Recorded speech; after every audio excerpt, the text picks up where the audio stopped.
Hello YouTube, Vlogger Rant here, and this week my video is about the massive storm that hit South Australia this week, and this included the entire power network being knocked out for the entire state.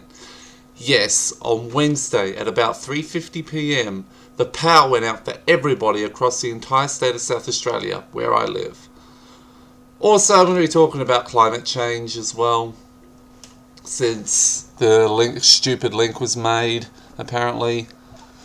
So anyway, we had a freak 1 in 50 year weather event. We also had tornadoes hit Blyth in the mid-north of the state, toppling 23 electricity towers, including all bar one of the transmission lines moving power from Adelaide to the north of South Australia.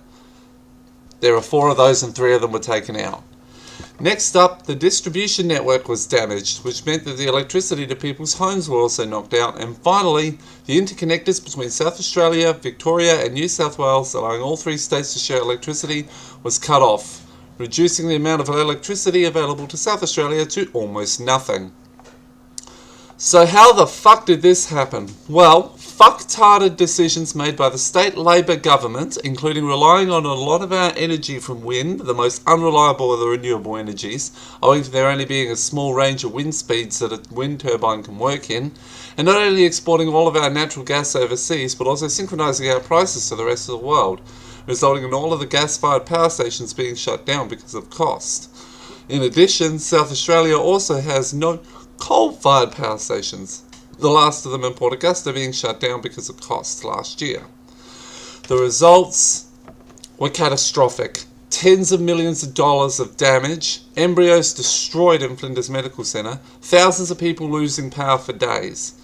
Now, this is not related to South Australia's reliance on renewable energy, Josh Frydenberg, the Federal Energy Minister, and the same goes for you, Nick Xenophon. You had better be more careful, or you could be turfed out next time your seat in the Senate comes up. Oh, and the One Nation Senator who wants a Royal Commission into climate change, Malcolm Roberts, decided to go full conspiratard in a tweet. Quote, "I call on South Australia and the country to urgently exit all climate change policies that are the direct cause of this huge mess in SA." Yes, Malcolm Roberts has said that climate change policies caused a massive storm to take out the electricity supply for South Australia. The last time I heard that level of conspiracy would be the last time Alex Jones appeared on Right Wing Watch.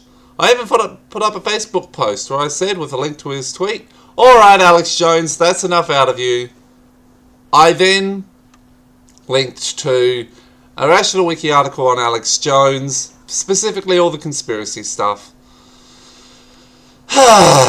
So yeah, an insane event.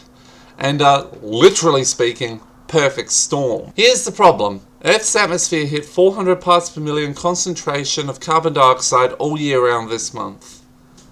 Now the Earth's atmosphere won't go below 400 parts per million carbon dioxide for the next few centuries at least. Even if we stop producing carbon dioxide tomorrow, we're already locked into at least 1.5 degrees of warming. We're already basically there. 2 degrees Celsius is the target, which I'll admit is nearly impossible to achieve, especially with all the methane being released from the permafrost below Siberia. Methane, remember, is 20 times more potent as a greenhouse gas than carbon dioxide, but it doesn't last anywhere near as long in the atmosphere. Methane is an exacerbator of climate change. It really is scary, considering that there is going to be food and water wars in third world countries because they're never getting rain anymore and the water has run out. Rising sea levels will displace 100 million people by 2100. Many low-lying cities will be destroyed. Storms are going to become more intense. South Australia didn't used to get tornadoes, yet I know of at least 5 times where tornadoes have struck in my lifetime, at least, in the last 21 years. Queensland is getting once in 100-year floods every year now, and we're probably going to have to create a Category 6 for hurricanes, typhoons, tornadoes and cyclones as they get more and more powerful, all thanks to the warming of the oceans. I'll leave these things off with 2 extreme examples of what carbon dioxide can do to global temperatures. The first and less extreme example is the end of the Permian period 250 million years ago, when the sun was only 0.25% less bright than it is today. There were huge volcanic eruptions in the Siberian tract, which resulted in a massive increase in concentration of carbon dioxide in the Earth's atmosphere. This helped cause, in fact this was the cause, of the Great Dying that killed off more than 90% of all life on Earth at the time. Life on Earth took 10 million years to recover. And for those idiots who claim that carbon dioxide is a harmless gas, 10% carbon dioxide in an enclosed area is almost instantly fatal to humans. As for an even more extreme example than the Permian, how about Venus? 4 billion years ago, the Sun was about 30% dimmer than it is today. Yet Venus, Earth and Mars were fairly habitable places, possibly with the first microbial life. This is known as the faint young sun paradox. The Sun back then was also apparently more volatile, spewing coronal mass ejections into space much more regularly and onto the planets. Whether because Venus lost its magnetic field like Mars did, or whether it never had a magnetic field to begin with, Venus had its atmosphere more readily stripped away than Earth did. As the Sun got brighter, Venus heated up and water vapor coalesced in the atmosphere as water evaporated from the surface. As water vapor got higher into the atmosphere, it was split by the ultraviolet light emitted by the Sun, and the solar wind carried the hydrogen away. The oxygen was left to combine with carbon to become carbon dioxide, and it was this that caused Venus to undergo a runaway greenhouse that left Venus today at 480 degrees Celsius at the surface temperature, an atmosphere of 95% carbon dioxide at 95 times Earth's atmospheric pressure.